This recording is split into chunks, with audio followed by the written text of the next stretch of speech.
Téléspectateurs, téléspectatrices, le saviez-vous?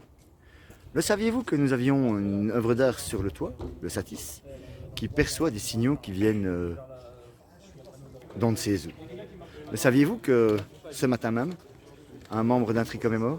Le saviez-vous que des expériences sont menées par un peu tout le monde, Genetics notamment, sur la capacité, la réelle capacité de notre archétype? Toutes ces questions nous mettent en branle mes neurones et les neurones de certaines personnes ici, dans la communauté, à Sigma 7. Ces personnes nous donnent leur opinion. Leur opinion, ils viennent me voir, donc je les filme, j'essaie de les comprendre, et je vous les transmets plutôt dans mon style, vous connaissez le style un peu brut de forge, et je vous la livre ici. Je vous livre un tout petit interview, enfin un interview c'est peut-être un peu long, mais vous verrez bien, regardez jusqu'au bout, ça vaut la peine, de Jaliboa, membre d'Ultenscale.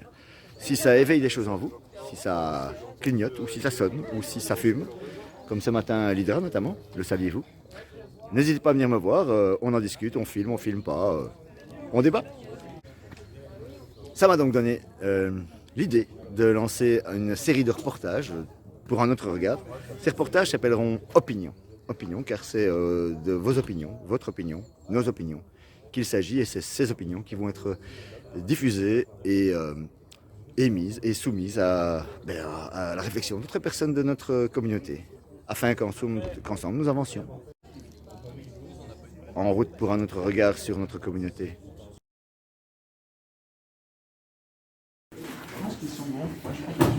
Mais, une boîte, rien de tel qu'une boîte, téléspectateurs, téléspectatrices, une boîte est un mystère, dans un mystère qui se cache, et ici en plus, ils n'arrivent pas à l'ouvrir.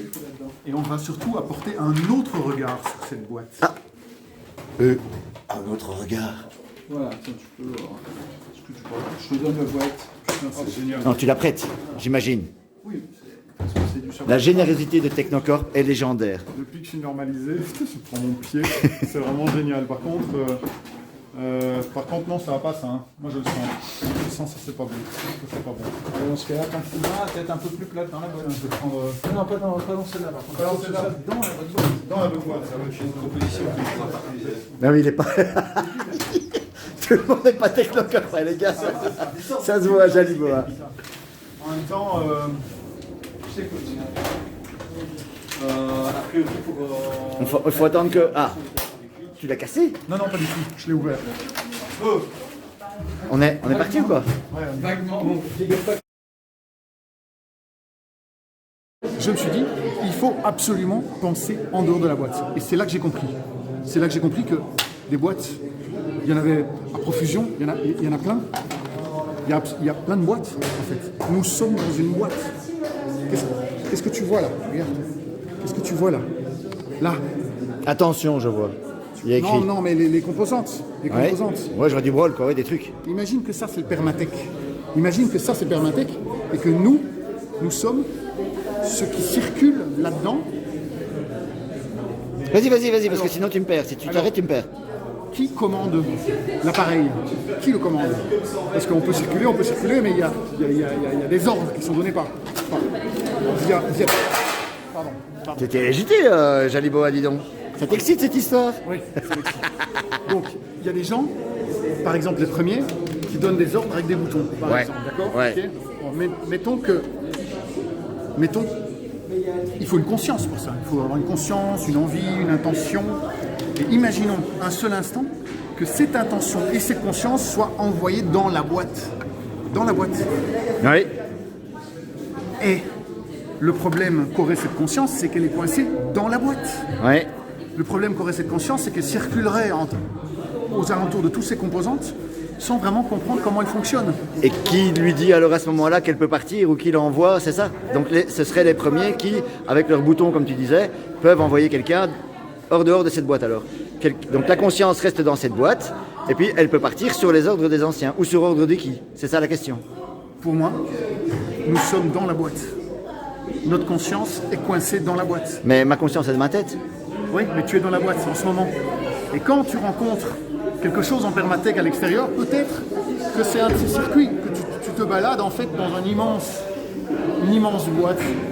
Mettons que Kayam, les arches, ce soit des éléments de la boîte ou différentes machines, peu importe, mais et qu'on se balade de machine en machine.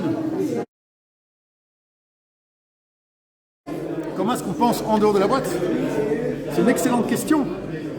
C'est là qu'il faut se dire, si je suis dans la boîte, comment est-ce que je peux sortir de la boîte ou attirer l'attention et communiquer avec quelque chose qui est en dehors de la boîte? En dehors de la C'est une boîte, excellente question. voilà.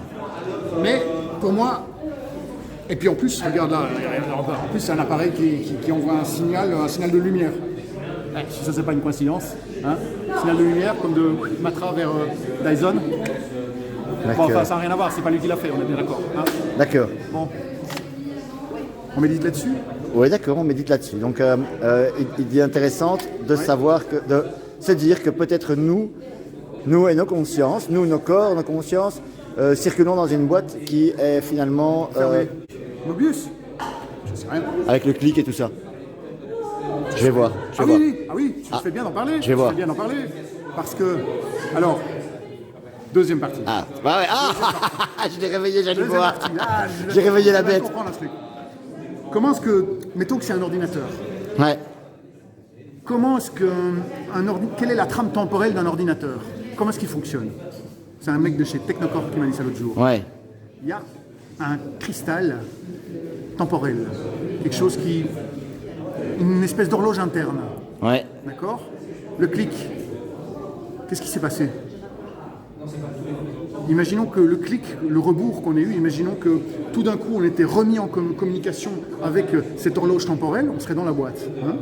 On aurait été remis en communication avec cette horloge temporelle et que tout d'un coup on aurait été resynchronisé. L'horloge a déconné, quoi. Elle est revenue en arrière. Quelqu'un l'a fait déconner. Ou quelqu'un l'a fait déconner. De l'extérieur. Que nous ont dit les premiers? Ils nous ont dit, ils ont été surpris. Ça veut dire qu'on était déconnectés. On était déconnectés pendant 180 ans. On était déconnectés. Ils ne savaient pas. Ils ont récupéré les silos, ils ne savaient pas tout ce qui s'était passé, ils ne savaient pas. Ok. On a été désynchronisés. Ok. Et tu sais ce que ça veut dire? Ça veut dire qu'on était hors de la boîte. Non, on était dans la boîte, mais le cristal était cassé. L'appareil était déconnecté du reste. Et on a fait un peu ce qu'on voulait pendant 180 ans. Et les premiers, ils ne savaient pas. Ils ne savaient pas ce qui s'était passé. D'ailleurs, quand ils ont compris, ils se sont dit, oh putain, soit ils sont super en retard, soit ils ne sont pas du tout, on récupère les silos. Les silos, la mémoire. Dans un ordinateur, il y a de la mémoire aussi.